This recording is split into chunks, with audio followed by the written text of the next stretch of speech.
मुझे अत्यंत प्रसन्नता हो रही है। मुझे विश्वास है कि यह समिट एक human centric, sensitive global AI ecosystem के निर्माण में अहम भूमिका निभाएगा। फ्रेंड्स, हम इतिहास पर नजर डालें तो पता चलता है कि इंसान ने हर डिसरप्शन को एक नए अवसर में बदला है। आज हमारे सामने फिर ऐसा ही अवसर आया है। हमें मिलकर इस डिसरप्शन को मानवता के सबसे बड़े अवसर के रूप में बदल देना है।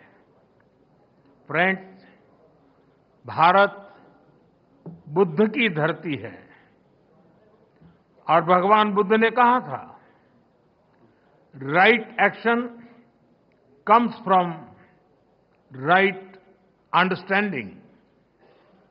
इसलिए ये बहुत आवश्यक है कि हम साथ मिलकर ऐसा रोड मैप बनाएं जिससे एआई का सही इम्पैक्ट दिखे। और सही इम्पैक्ट तभी आता है जब हम सही समय पर सही नियत से सही निर्णय लेते हैं।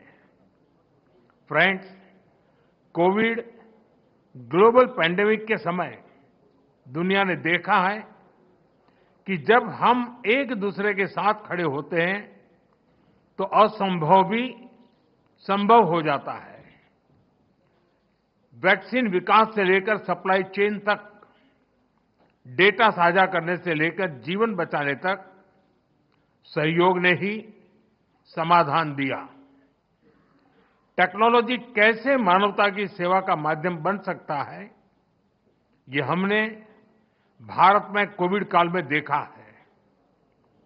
हमारा जो डिजिटल वैक्सीनेशन प्लेटफॉर्म था, उसने करोड़ों लोगों को समय पर वैक्सीनेट कराने में बहुत मदद की। हमारे यूपीआई ने उन मुश्किल परिस्थितियों में भी ये सुनिश्चित किया कि लोग आसानी से ऑनलाइन ट्रांजैक्शन करते रहे। यूपीआई ने भारत में डिजिटल डिवाइड को दूर करने में भी बहुत बड़ी भूमिका निभाई है। बीते वर्षों में भारत ने एक वाइब्रेंट डिजिटल पब्लिक इंफ्रास्ट्रक्चर बनाया है। हम इसे दुनिया के साथ भी शेयर कर रहे हैं, क्योंकि हमारे लिए टेक्नोलॉजी पावर का नहीं बल्कि सेवा का माध्यम है। पावर नहीं, एम्पावर करना। एआई की दिशा भी ऐसी होनी चाहिए जिससे पूरी मानवता का कल्याण हो। फ्रेंड्स, अतीत में टेक्नोलॉजी ने डिवीजन क्रिएट किए, लेकिन वर्तमान में एआई टेक्नोलॉजी सबके लिए सुलभ हो, सबकी पहुंच में हो, ये हमारा लक्ष्य होना चाहिए।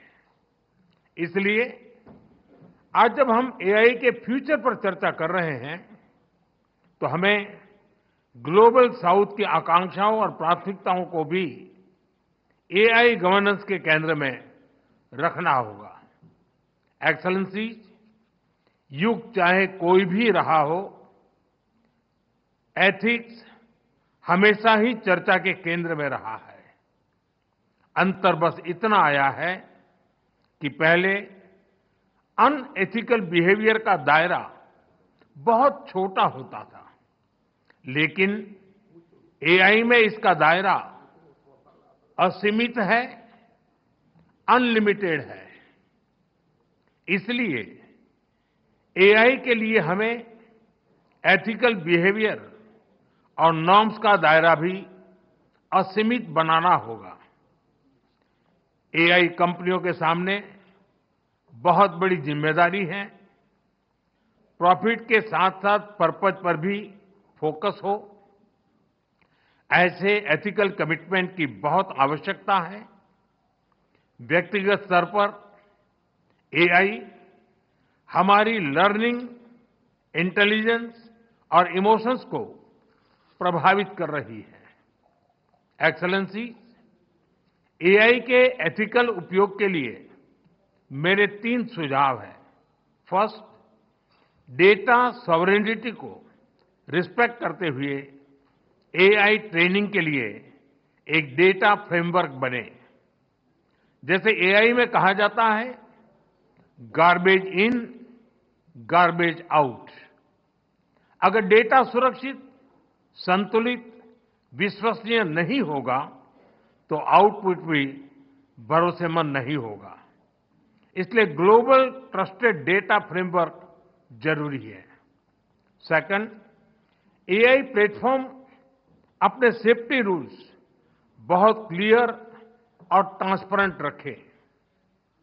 हमें ब्लैक बॉक्स के बदले ग्लास बॉक्स अप्रोच चाहिए, जहां सेफ्टी रूल्स देखे और वेरीफाई किए जा सके। तब अकाउंटेबिलिटी भी क्लियर होगी और बिजनेस में एथिकल बिहेवियर को भी बूस्ट मिलेगा। थर्ड, एआई रिसर्च में पेपर क्लिप प्रॉब्लम का उदाहरण दिया जाता है। अगर किसी मशीन को सिर्फ पेपर क्लिप बनाने का लक्ष्य दे दिया जाए तो वह उसका एक काम के लिए दुनिया के सारे रिसोर्सेज को दांव पर लगाकर भी वही काम करती रहेगी। इसलिए एआई को क्लियर ह्यूमन वैल्यूज और गाइडेंस की जरूरत है। टेक्नोलॉजी पावरफुल है, लेकिन डायरेक्शन हमेशा मानव ही तय करेगा। फ्रेंड्स, आर्टिफिशियल इंटेलिजेंस, एआई की ग्लोबल जर्नी में एस्पिरेशनल इंडिया एआई की बड़ी भूमिका है और अपने इस दायित्व को समझते हुए भारत आज बड़े कदम उठा रहा है। अपने एआई मिशन के माध्यम से आज भारत में 38,000 जीपीएस मौजूद हैं और अगले 6 महीनों में हम 24,000 जीपीयूज और लगाने जा रहे हैं। हम अपने स्टार्टअप्स को बहुत ही अफोर्डेबल रेट्स पर वर्ल्ड क्लास कंप्यूटिंग पावर उपलब्ध करा रहे हैं। हमने एक एआई कोष भी बनाया है। इसके माध्यम से 7,500 से अधिक डेटा सेट्स और 270 एआई मॉडल्स को नेशनल रिसोर्स के रूप में शेयर किया गया है। फ्रेंड्स, एआई को लेकर भारत की दिशा स्पष्ट है, भारत का विचार स्पष्ट है। एआई पूरी मानवता की भलाई के लिए एक शेयर्ड रिसोर्स है। हमें मिलकर ऐसा एआई फ्यूचर बनाना होगा जो इनोवेशन को आगे बढ़ाए, इंक्लूजन को मजबूत करें और ह्यूमन वैल्यूज का समावेश करके आगे बढ़े। जब टेक्नोलॉजी और ह्यूमन ट्रस्ट साथ साथ चलेंगे तो एआई का सही इंपैक्ट दुनिया पर दिखेगा।